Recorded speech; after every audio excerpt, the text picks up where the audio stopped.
Selamat pagi, siang, sore, dan malam kepada Bung, Tuan, Puan, Nona, dan Nyonya untuk pendengar, pembaca, dan pirsawan kelas Sabtu. Terasa nih, udah 1 minggu ya.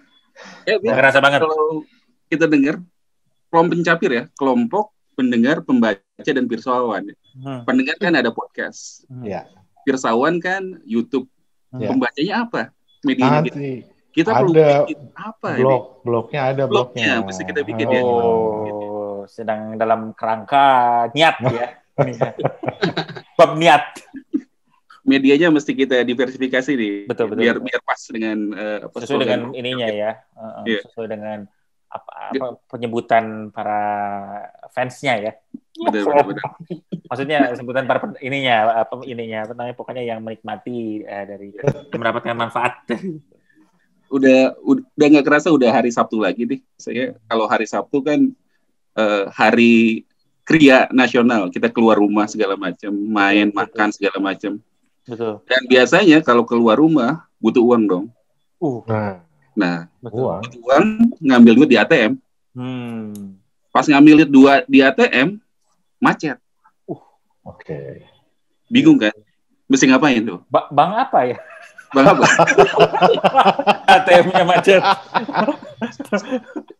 Duitnya macet antara saldo tidak mencukupi atau keganjal loh biasanya. Oke. Biasanya kan kalau misalkan kayak gitu orang jadi bingung tuh. Yang pertama dilakukan adalah telepon call center kan. Luar biasa bridging-nya ya. Luar biasa. Hari Sabtu ke ATM hotline gitu. Soalnya dari hari dari Sabtu loh mulainya. Dari Sabtu ke call center tuh gila. Antara memang bridging bagus atau cocok logi namanya. Cocok logi. Nah, hari ini kita bawa satu tamu yang sangat kental dan erat dengan urusan call center nih. Cuman ada satu background-nya adalah dia sama-sama lulusan akuntansi. Ini masih satu dengan dengan tema kita dari awal. Sebenarnya jurusan akuntansi itu bisa jadi apa aja sih gitu. Ini agak melenceng nih ya. Kenapa tiba-tiba jadi call center nih? Iya. Nah, tanpa pikir panjang lagi, kita sambut Rahadi Mohtar.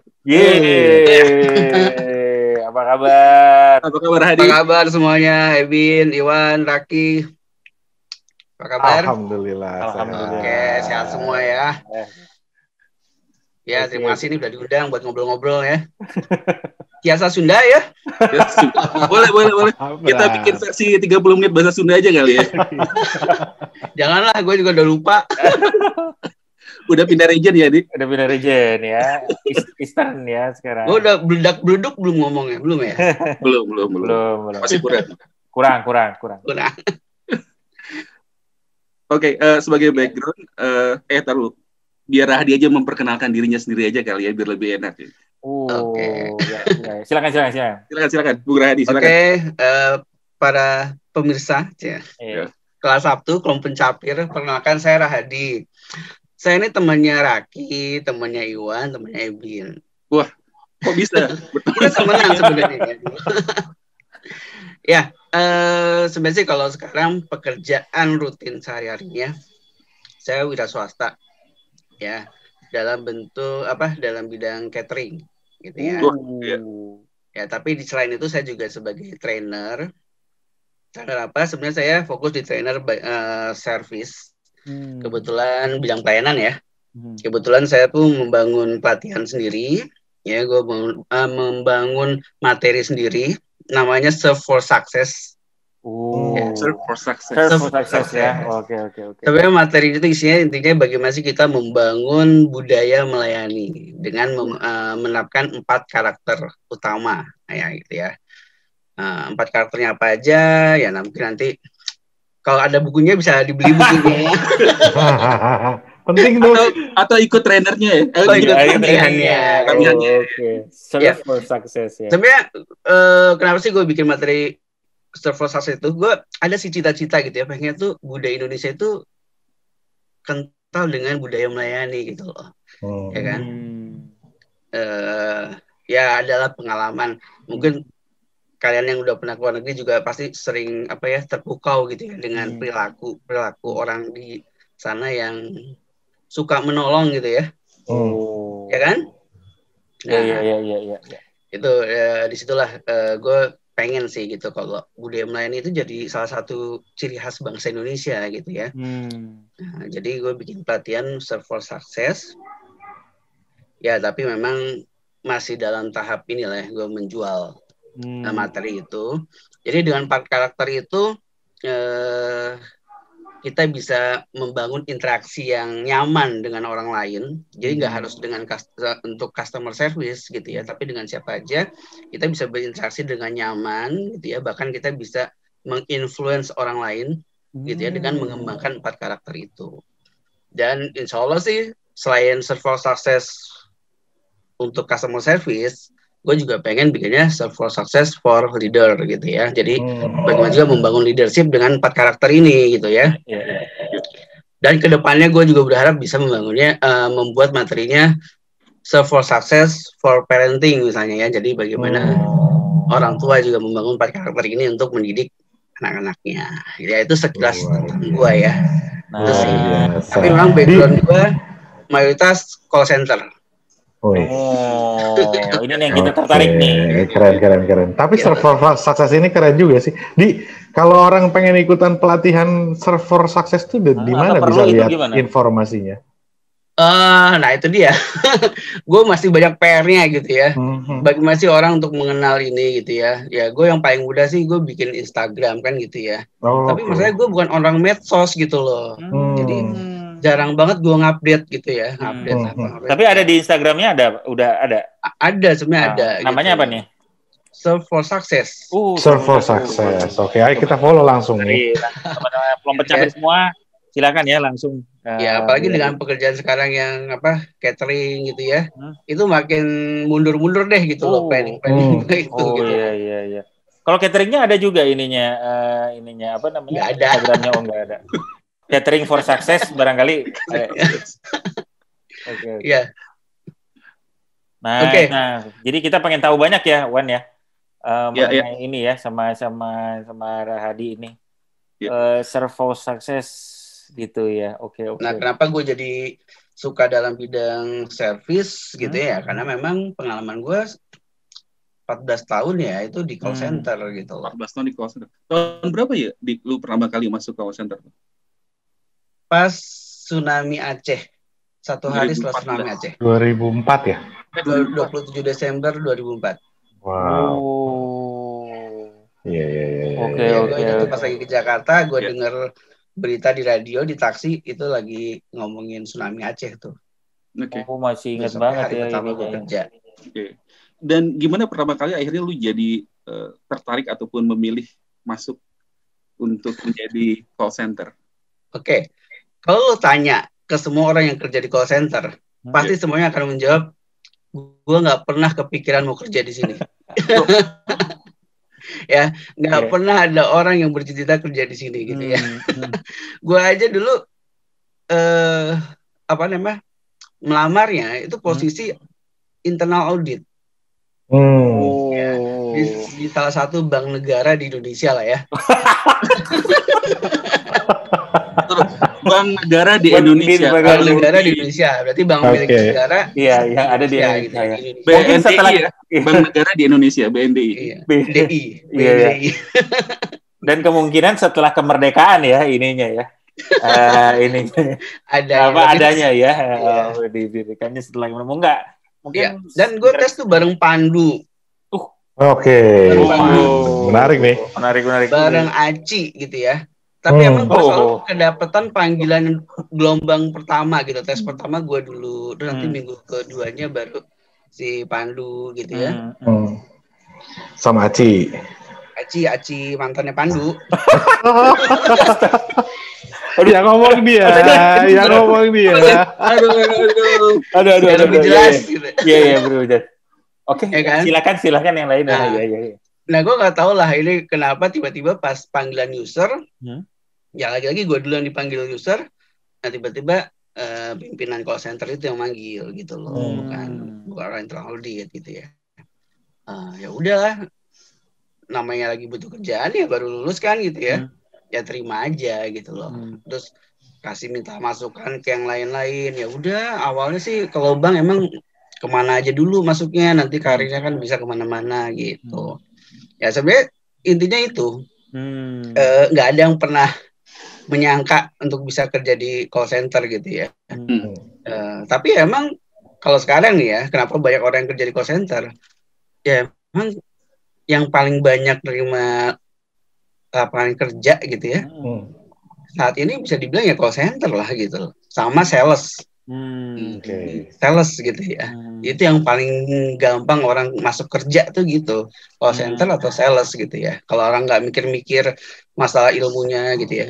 Makanya di call center itu banyak banget lulusan dari berbagai macam background gitu ya. Dan sekarang lagi terakhir tuh pas gue lagi masih kerja di sana, itu lagi banyak-banyaknya bidan. Lulusan bidan masuk call center gitu ya. Luar biasa ya. Waktu pertama kali gue masuk tahun 2004 itu, orang-orang yang udah di sana itu kebanyakan lulusan IPB, pertanian, peternakan gitu ya. Jadi emang nggak ada background khusus sih untuk kerja di sana gitu. Ya kan? Iya. Lu gitu. Jadi ya kenapa gue kerja sana? Jawabannya terpaksa. Kan gitu ya. Terpaksa kan ada terima di bagian itu. Itu juga gue langsung shock tuh. Shocknya bukan karena nggak sesuai dengan pendidikan gue, nggak gitu ya. Karena bagaimana juga Bang masih lah ada hubungannya ya, mirip ya. Keuangan lah ya gitu ya.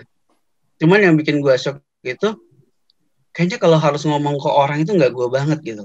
Iya. Tadi dulu kayaknya agak pendiam memang ya. Agak iya. Ya itu nggak gue banget gitu ya. Apalagi harus berdebat apa? Ya kan kalau komplain itu kan sering ada ini ya, adu argumentasi lah gitu ya antara pelanggan sama kita tuh ya. Itu gue juga nggak bisa gitu. Dulu waktu gue jadi tatip ya, setiap gue marah nanya ke maba, dijawab nih sama dia, udah gue nggak bisa jawab lagi. Gue selalu mati kutu gitu loh. Gue nggak bisa mengembangkan kata-kata dengan baik lagi gitu. Aduh, gue nggak kayak si Arif lah yang jago banget gitu ya ngejawabnya. Ya kan?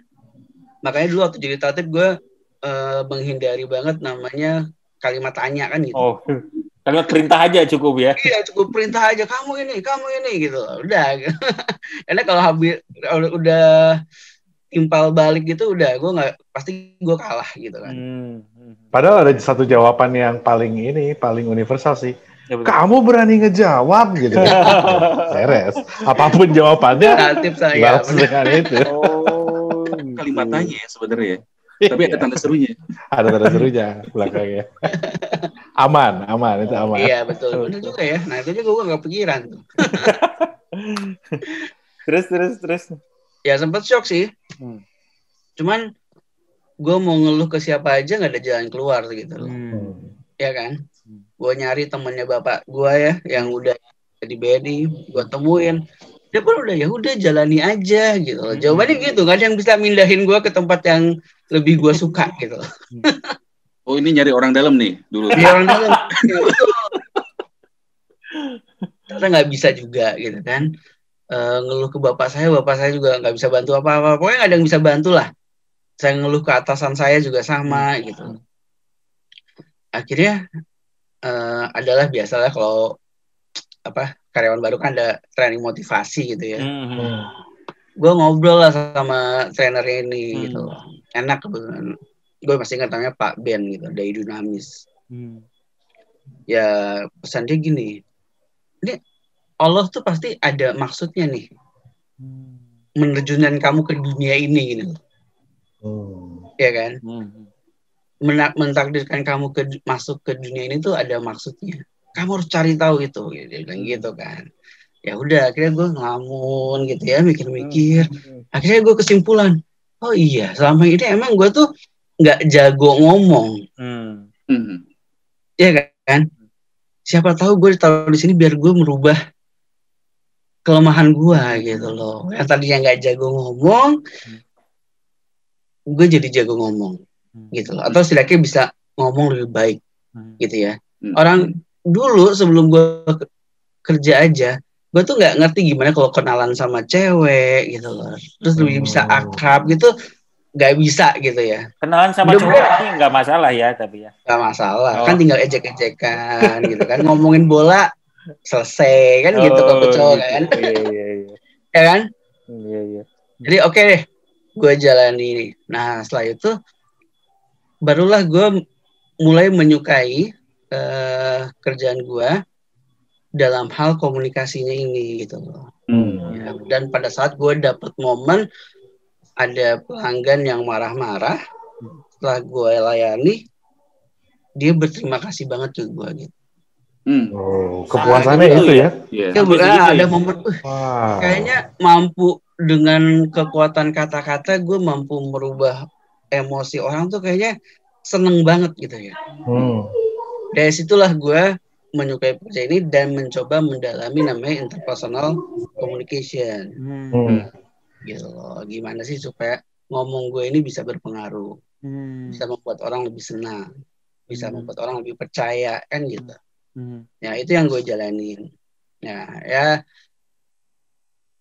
walaupun masih ingin sih pindah-pindah ke tempat lain gitu ya. Cuman ternyata ya sama lah ya, di kantor gue itu susah untuk pindah-pindah tuh ternyata susah gitu. Semua tergantung atasan gitu loh. Atasan nggak mengizinkan udah nggak bisa pindah kan gitu. Akhirnya udah terpaksa deh gue di situ terus. Ya karena semakin lama tanggung jawab gue semakin berubah gitu ya. Akhirnya gue mempelajari komunikasi yang lain gitu loh. Mulai dari coaching, hipnotis gitu ya, hipnoterapi, itu juga intinya kan kemampuan komunikasi sebenarnya, permainan kata-kata. Ya, NLP gitu ya, mungkin Ibu juga tahu, ya kan? Sampai terakhir ya public speaking.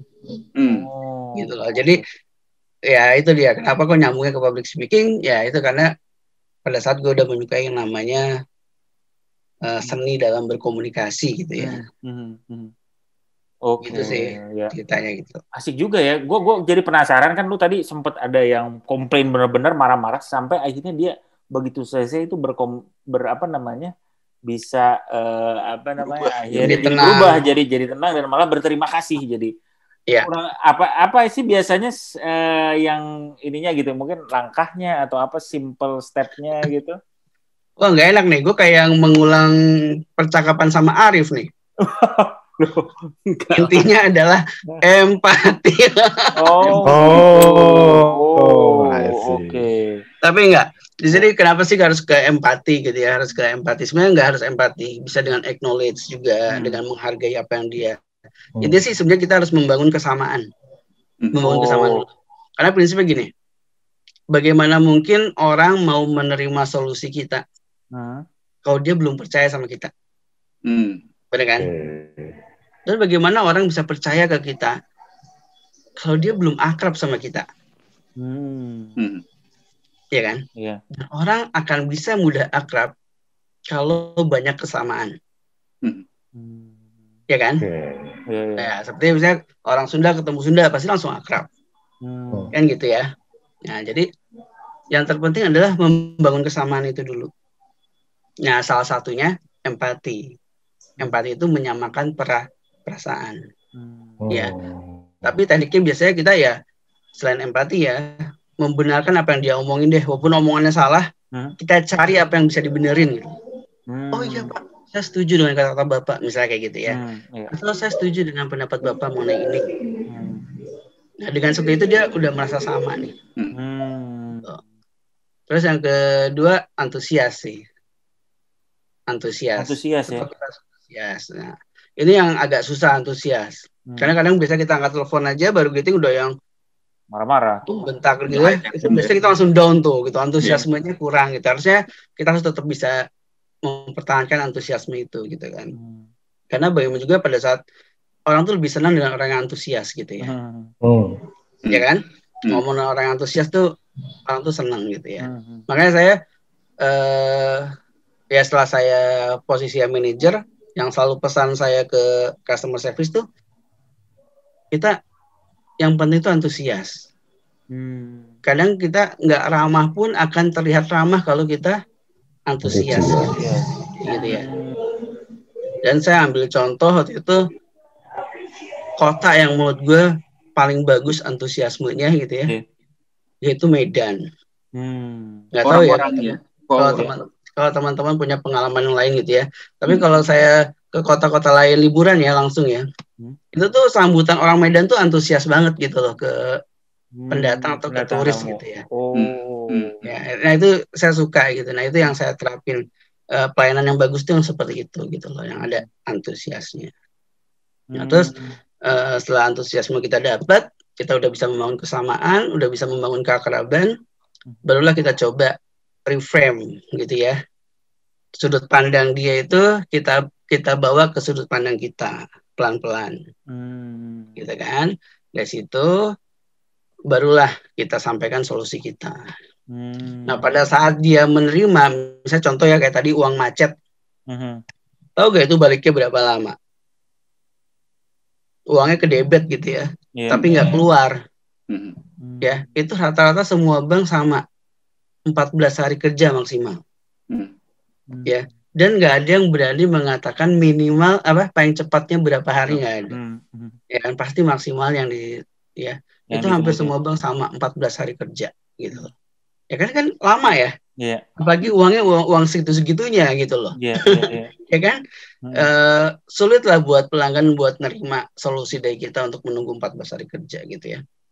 Nah pada saat mereka akhirnya dengan terpaksa menerima, oke deh saya tunggu 14 hari kerja.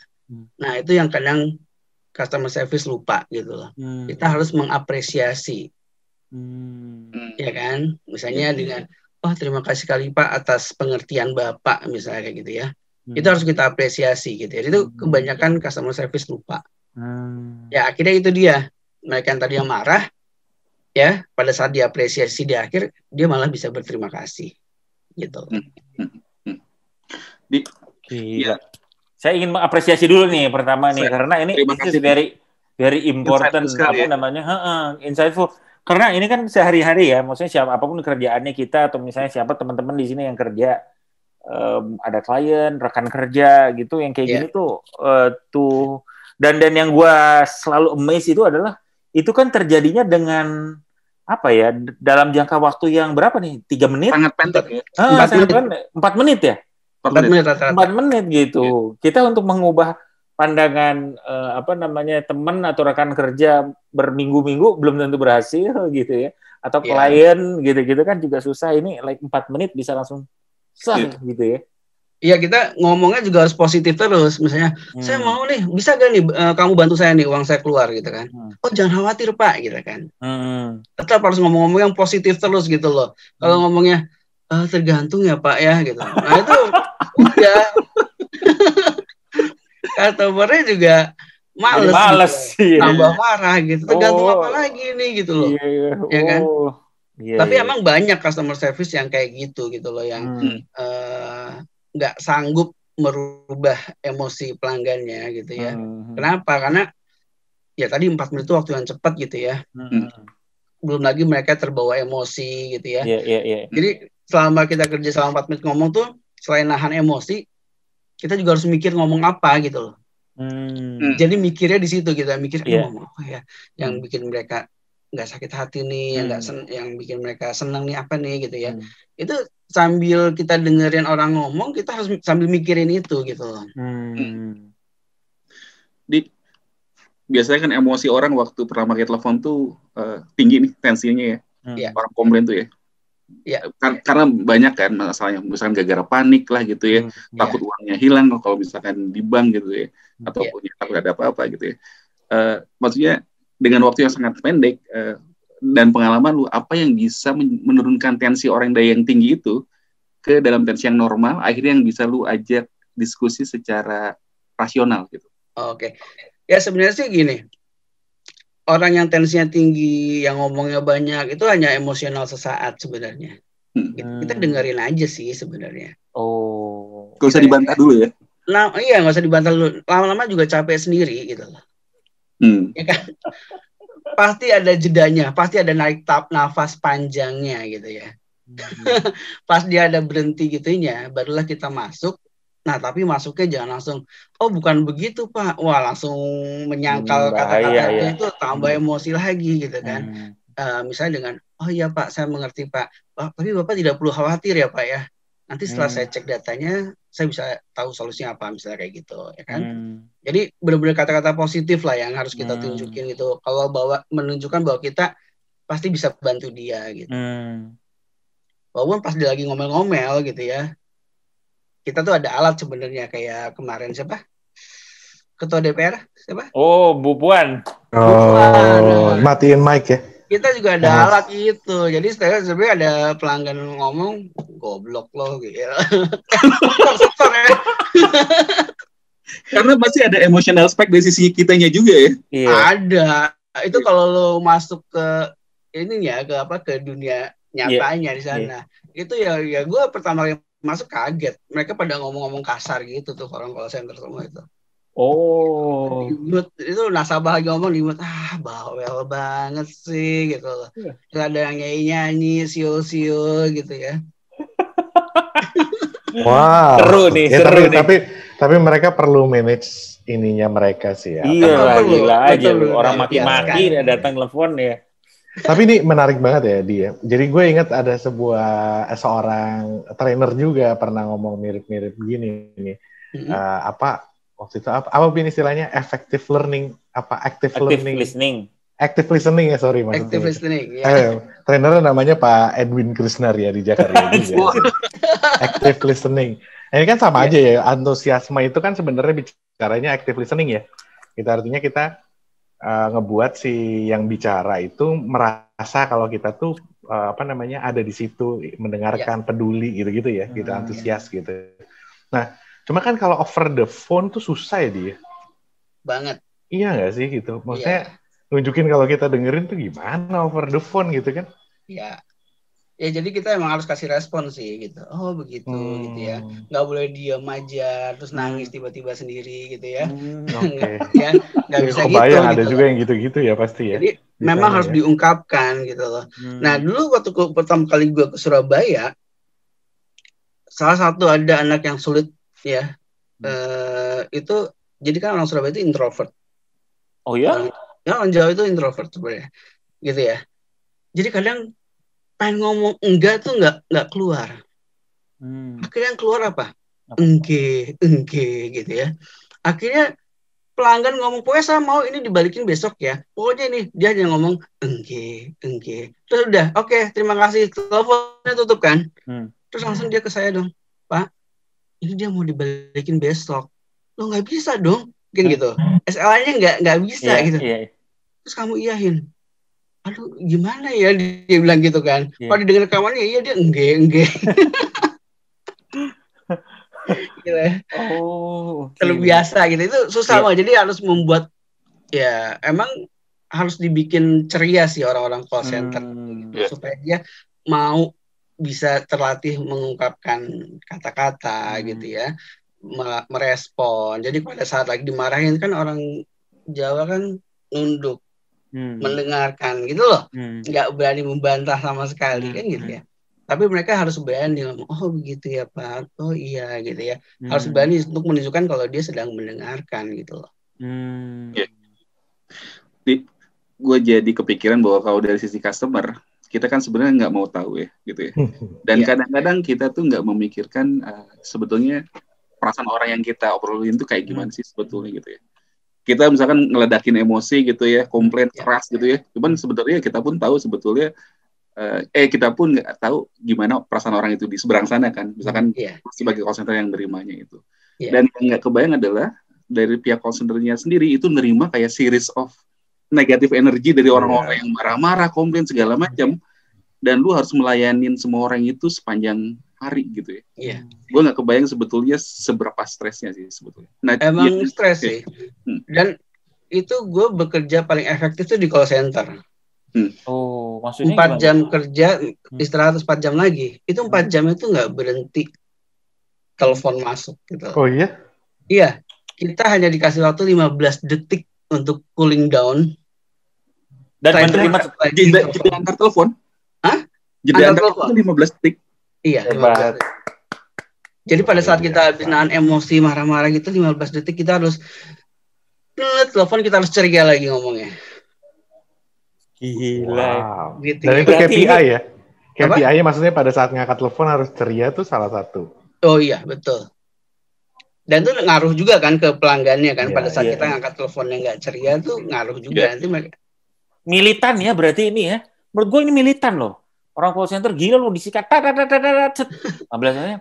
Alright, siap lagi. Selamat pagi gitu ya. Gitu lagi. Smiling voices tuh susah banget ya rasanya tuh. Oh susah. Gue kan punya sepupu-sepupu ya yang baru lulus kuliah dulu gitu ya. Nggak pernah gue tawarin untuk kerja tempat gue. Padahal gue punya hak untuk nerima gitu ya. Nggak pernah gue mau. Karena gue nggak tega.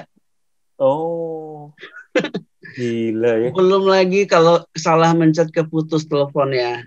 Langsung SP. Oh, langsung SP. Edan. Gila, riskinya gede banget ya. Oh, oke. Gitu. Jadi emang, nah makanya pada saat gue jadi manajer, justru tugas gue apa sebagai manajer? Menghibur. Menghibur mereka tugasnya gitu loh. Oh, oke. Supaya gimana mereka udah tertekan oleh pelanggan, jangan tertekan lagi oleh atasan atau peraturan gitu loh. Itu kapan lu melakukannya? Kan ini 4 jam kan misalnya kerja 8 jam, 4 jam disikat terus serak. Ya, biasanya mereka istirahat ke pantry gitu ya. Oh, datang ke pantry makan bareng gitu kan. Ya, sambil bikin jokes apa gitu loh. Gila. Jadi pandai melucu ya sekarang ya. Jago gue jadi pengen lucu gue kalau di Surabaya. Gila. Men, gue gak kebayang sih 15 detik untuk membangun energi lagi.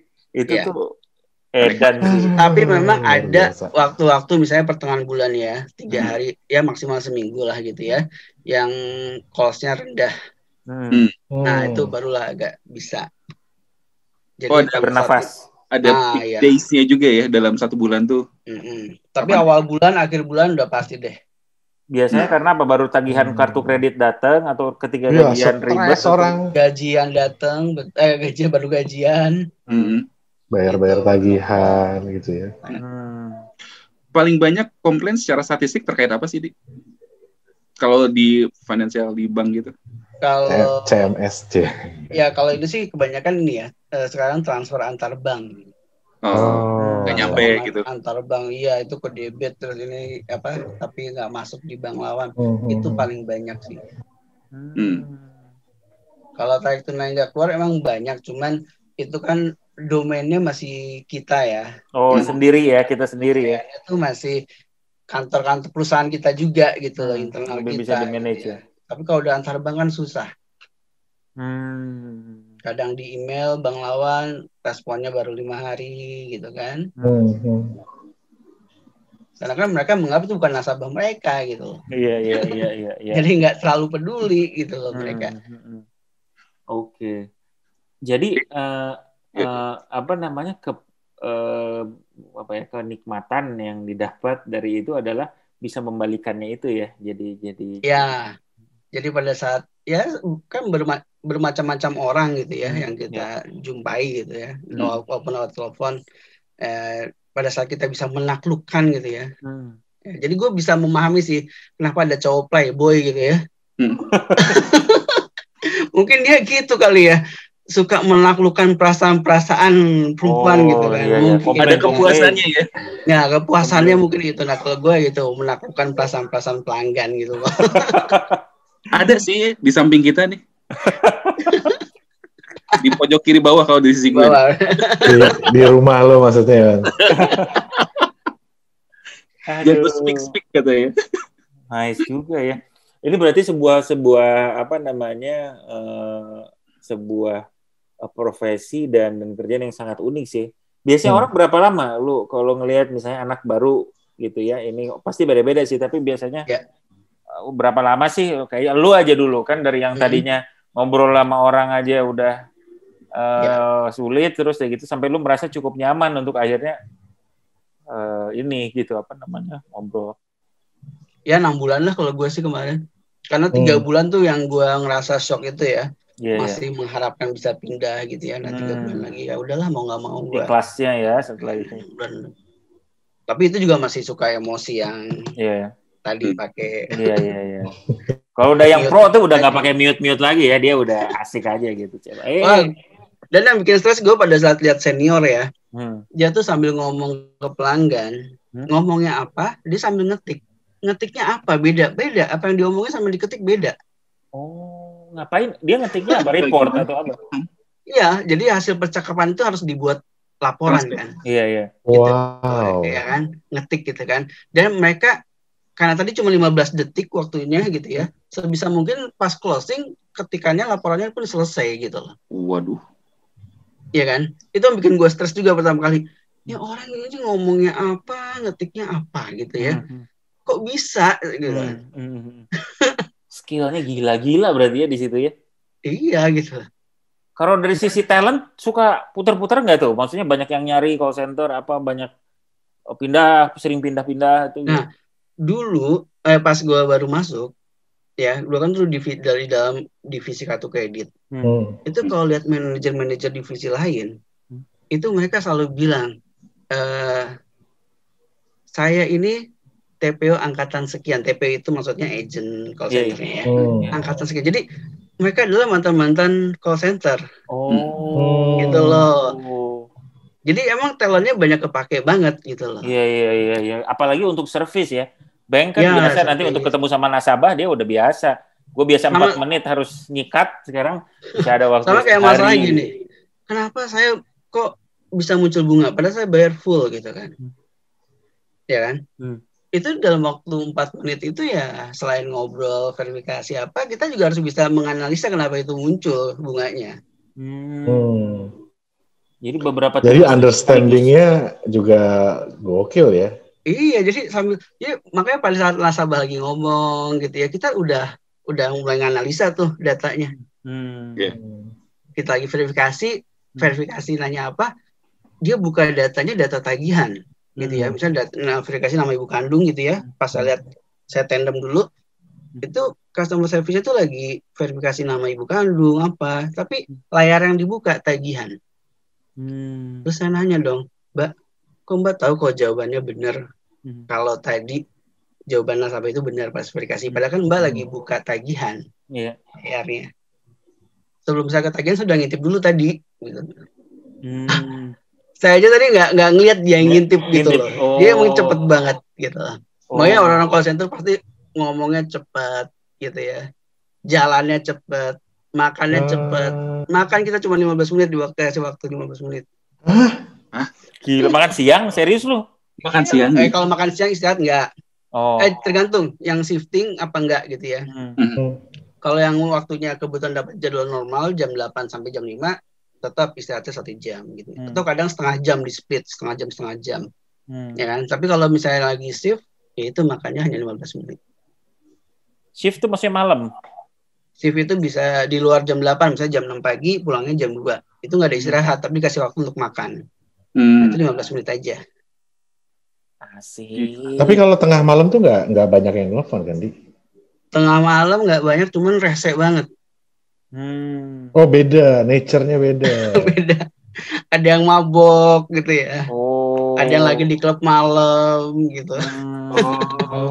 Apa yang paling menarik yang pernah lu temuin dari telepon tengah malam nih? Kalau tengah malam sih kalau gue sering nggak pernah sih, nggak yang aneh-aneh nggak ada sih.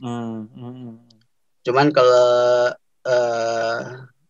ya kebanyakan yang marah. Cuman ada yang sampai kata-kata kotor tuh ada gitu. Ini berarti sebuah profesi yang banyak juga ya. Maksudnya jenis orang, karakter orang itu dalam jangka waktu sedikit ya, mungkin dalam sejam lu 60 menit bagi 4 menit gitu ya. Itu berapa tuh? 15? Ya, 15 orang. 14 orang gitu ya yang beda-beda banget dan lu harus mulai langsung mengenal, melakukan empati, antusias, lihat, analisis data, verifikasi dan keluar dengan solusi, apresiasi ya gitu. Gila. Multitasking semuanya ya. Multitasking ya semua ya, gitu harus cepet gitu ya. Iya. Memang bagus ya kalau misalnya yang nge-hire dari call center ya kalau kayak gitu. Karena kerjanya cepat, mikirnya cepat. Itu kerjaan jadi cepat gitu, nggak banyak aneh-aneh ya. Ya, makanya gue pernah gini kan yang gue tadi bilang di awal. Kalau bisa 3 tahun lu keluar deh gitu kan. Karena 3 tahun tuh udah bosan gitu ya. Dan udah kelamaan tuh lo udah nuntut naik gaji lah, nuntut apa. Males kan kalau lo berhadapan sama karyawan yang kayak gitu kan. Ya kan? Mendingan lo keluar gitu kan. Cuman nggak enak kalau dipecat kan. Iya. Jadi cara keluarnya ya kita promosiin tuh ke divisi lain, ke cabang. Ini loh, agent gue nih bagus gini gitu. Mau nggak mau gitu kita promosiin gitu. Kan mereka statusnya outsourcing kan. Dipromosikan bisa jadi pegawai tetap gitu. Oh, kebanyakan outsourcing untuk pegawai call center itu. Sekarang bukan kebanyakan lagi sih ya. Udah semua kayaknya outsourcing. Iya. Tapi lu sendiri kuat 14 tahun. Iya, kalau gue kan karena pegawai BNI. Nah, yang bikin gue stres di awal-awal juga kayak gitu. Gue masuk dengan status pegawai, yang lainnya outsourcing. Oh gitu. Itu juga gue yang juga bikin gue stres. Itu gue salah dikit aja. Kok bisa sih jadi pegawai tetap gitu loh. Oh, tuntutannya jadi. Wow. Gila banget kali. Terus kadang nggak mau ngasih ilmu, biarin aja salah lah gitu orang pegawai ini gitu kan. Wow. Luar biasa. Stres. Menarik sekali, ini sebuah dunia yang nggak ini ya. Tapi biasanya ya karirnya setelah itu bisa kemana-mana ya, beda-beda gitu biasa. Nah. Ya tergantung pemimpin sih ya, pemimpin ya. Pemimpinnya tuh mau mempromosikan apa enggak gitu ya. Pada saat gue masuk tuh pemimpinnya suka banget mempromosikan gitu ya. Jadi banyak gue lihat di divisi lain tuh yang awalnya dari call center gitu loh. Jadi, ya. Tapi makin kesini makin enggak gitu loh. Makin mempertahankan, makin dipertahankan gitu kan. Gue juga 14 tahun kan nggak selalu jadi agent kan, ada jadi supervisornya, jadi quality monitoringnya gitu, jadi nggak bosan banget. Tapi kalau sampai 14 tahun agent terus, ada sih sampai sekarang masih ada gitu loh, yang masih agent gitu loh, udah 10 tahun. Ya, cuma tuh orang hebat banget lah gitu ya. Gila, luar biasa. Gila. Tapi itu yang membuat lo motivasi lo untuk membuka usaha sendiri, apalagi core-nya di bidang komunikasi, gara-gara pengalaman lo itu. Ya sebenarnya motivasi dari situ gue termotivasi memiliki kemampuan komunikasi yang baik gitu ya. Makanya gue tertarik dari belajar coaching lah gitu ya, dengan semua komunikasi juga gitu kan. Terus emang people management di sini tuh di call center tuh sangat harus sangat kuat gitu loh, ya kan? Karena mereka gampang stres gitu kan, gampang berbuat salah gitu ya. Ya kalau mereka udah sakit hati banget tuh bisa-bisa ya itu kan mereka langsung buka data kan, buka data nasabah kan. Itu mereka pulang bisa menggunakan yang aneh-aneh ya. Yang aneh-aneh bisa gitu. Sangat besar kemungkinannya. Tapi alhamdulillah presentasinya sangat dikit lah gitu. Walaupun ada gitu ya. Sangat dikit ya. Biasanya orang call center suka dilarang bawa alat-alat apapun sih, HP. Ya. Di Surabaya itu benar-benar bersih, itu nggak boleh. USB nggak bisa. MS Word itu semua nggak bisa. Email juga nggak bisa kirim keluar gitu ya. Jadi mereka nggak boleh bawa data keluar emang. Iya. Oke. Luar biasa ini.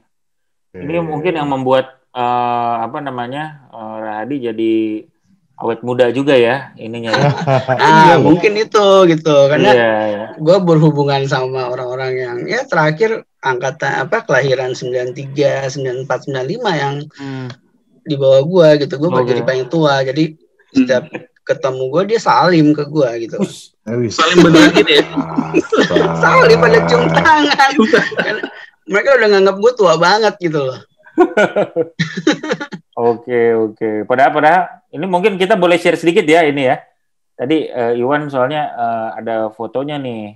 Oh. Zaman dulu sampai zaman sekarang. Iya. Before after ya. Ini before berarti after ya. Ini sebentar.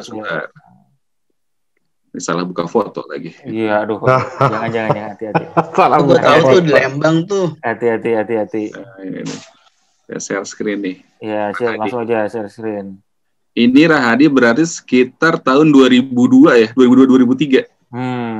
Ya, pokoknya itu pas lagi mancing tuh nggak usah tuh ya. Lagi mancing. Oh iya. Infonya tuh. Ya memang. Ya ampun. Mirip ya. Ya banyak berubah, cuma tambah jenggot sama kumis aja. Sama kurusan ya kayaknya. Sama kurusan, iya. Iya, justru sekarang lebih kurusan ya. Gue pernah lebih kurus dari ini sih. Nggak tahu gue sekarang berapa gitu. Gila. Itu gue dulu nurunin berat badan, gue jalan dari kantor gue ke rumahnya Oma. Oh gitu, serius lu? Tiap pulang. Sudirman Ciomas? Ciomas. Sudirman Ciomas lu jalan kaki? Bukan Ciomas Bogor ya? Iya. Ciomas Bandung. Luar biasa. Oke. Waduh, ini kalau boleh gue simpulin sih, tiap orang tuh punya jalannya masing-masing dalam karirnya ya.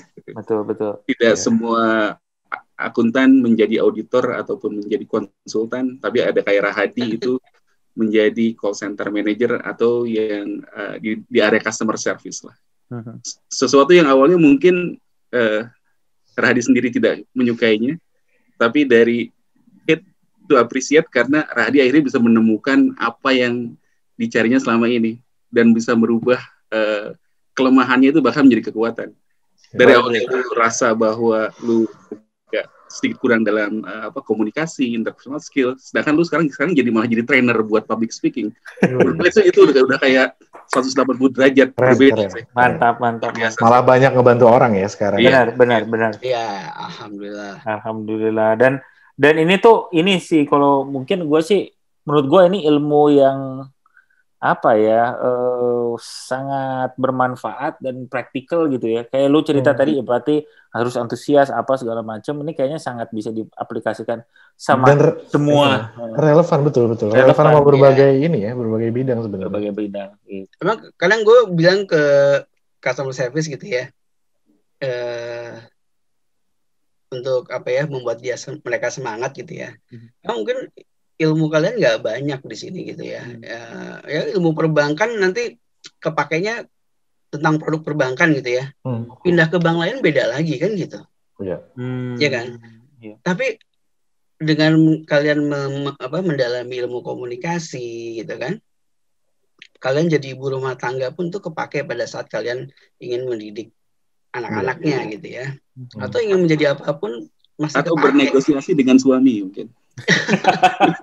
Ya bisa kayak gitu. Dengan pasangan penting juga. Iya. Dan yang gue rasain dari call center ini, gue emang berubah jadi tipe orang yang siap menghadapi kondisi apa aja lah gitu. Karena kan kalau call center tuh pada saat bunyi telepon tuh kita nggak tahu nih nasabah seperti apa nih yang ada di balik telepon ini. Benar. Ready for surprise jadi. Abang kan kita bisa lihat ini orangnya kayaknya bakal marah nih apa nih gitu ya, bisa kelihatan gitu ya. Kalau telepon kan enggak. Pas kita angkat, nah itu kita harus siap dengan kondisi apapun gitu. Gila. Bahkan dalam waktu 4 menit kan kadang kita harus ngambil keputusan saat itu juga gitu ya. Jadi ya terbiasa ngambil keputusan cepet lah gitu ya. Gitu. Itu sih yang gue rasain, gue jadi ya udahlah jalan aja deh, nggak usah banyak mikir gitu ya. Gila. Gue masih belajar banyak sama Rahadi nih. Gue pilih sampo di Alfamart aja lama. Rasanya tuh. Buat ngambil keputusan itu susah kadang-kadang. Untuk rambut gitu yang sesedikit itu ya. Berarti dibagi dulunya berapa liter, harganya berapa, berarti per liternya berapa gitu kan. Terus ingredientsnya apa gitu, apa yang lebih bagus gitu kan. Sebenarnya ambil aja langsung. Iya. Keren. Thank you nih Rahadi nih, asik banget nih soalnya nih. Iya, sama-sama. I think Kelompok Pencapir juga di pemirsa di rumah maupun di studio ya, bisa mendapatkan banyak insight sih menurut gue ya. At least gue sangat mendapatkan banyak insight. Gue belajar banyak banget. Banyak banget dari sini. Terus udah gitu beberapa dari sisi praktikalnya satu, terus juga dari sisi banyak hal yang membuat gue tuh eye opener gitu. Jadi kayak lu tadi baru aja cerita. Jadi lu akan menghadapi, lu ngangkat telepon, lu nggak tahu nih. Dan lu siapa nih? Orangnya apa nih? Mau disikat, mau baik? Waduh, itu gila sih. Iya. Gila. Keren. So, makasih banyak nih Rahadi ya. Kita sama-sama Bin. Waktunya terus udah gitu ilmunya juga ya untuk kayaknya mungkin nanti juga. Next time kita perlu ada satu tema spesifik ngomongin public speaking kita undang. Nah, benar. Biar lebih spesifik ini. Yang server suksesnya enggak? Oh, boleh dong. Tentu. Apa tadi alamat jadi webinar di sini. Alamat Instagramnya apa, Di? Saya udah lama nggak pernah saya maintain Instagramnya. Pokoknya ada server suksesnya deh kalau nggak salah. Iya. Pokoknya tuh 4 deh. Iya. Oh, server suksesnya. Kalau ada yang mau ikutin, siapa tahu abis ini Rahadi lebih semangat ngupdate Instagram. Amin. Siap. Oke. Buat pemirsa Kelas Sabtu, sangat menarik bukan? Bukan. Apa sih? Garing. Ini asik banget closing-nya. Oke, tapi sekali lagi terima kasih buat Rahadi yang udah ngeluangin waktunya buat diskusi sama kita. Mudah-mudahan nanti kita bisa ngobrol yang lain lagi, yang server sukses kita tunggu ya. Oke. Di webinar buat Kelas Sabtu, siapa tahu. Sip. Kita berjumpa lagi di waktu yang akan datang di Sabtu depan. Jangan lupa kalau misalkan kartu kejebak di ATM, telepon call center, ngomongnya baik-baik ya. Benar. Oke, bye. Terima kasih Di, sehat-sehat semua. Terima kasih banyak ya buat kalian semua ya. Alright.